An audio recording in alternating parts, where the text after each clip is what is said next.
je suggère un sujet de dissertation philosophique que j'ai mis en s'inspirant du livre très fameux d'Albert Camus, L'étranger.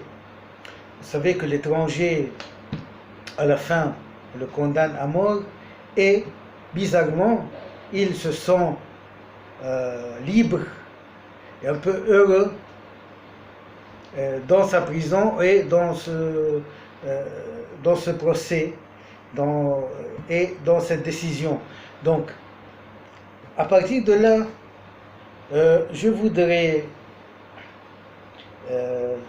énoncer le sujet suivant. Pourquoi et comment un homme peut-il se sentir libre suite à une condamnation de mort, suite à une faillite financière? D'abord, est-ce qu'il peut être heureux?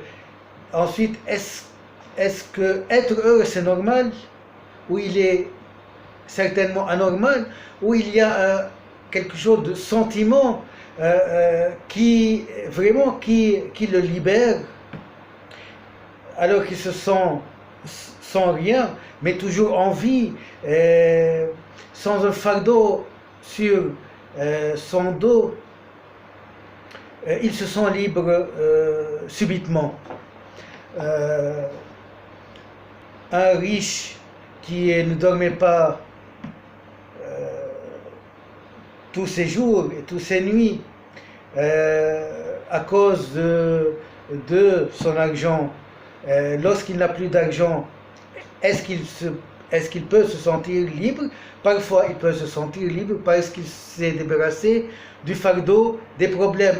Mais il se sent libre dans un moment donné et non pas toute sa vie, parce que dorénavant, plus tard,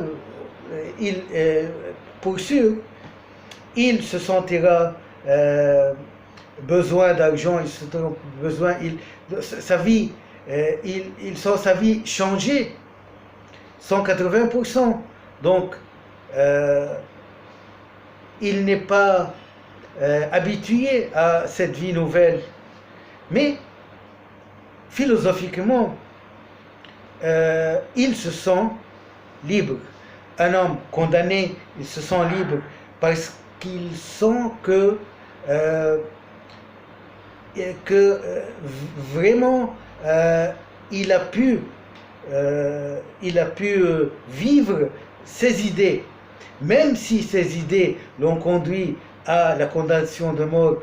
Il se sent une entité qu'il a réalisé son identité et son but, rien que sans avoir faire toujours ce que les autres veulent qu'il fasse, et sans qu'il fait toujours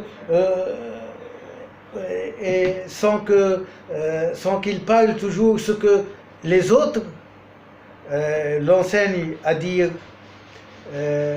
Donc, en un certain niveau, l'homme peut se sentir libre. Donc, c'est un sujet que j'ai personnellement imaginé, que j'ai réalisé, et je crois que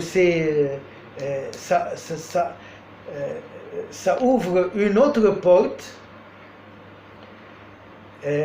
après être fermé dans le livre de Camus. La condamnation, ce sentiment de liberté était la fin du livre L'étranger. Donc ce sujet peut ouvrir aussi une autre discussion dès la fin de ce livre.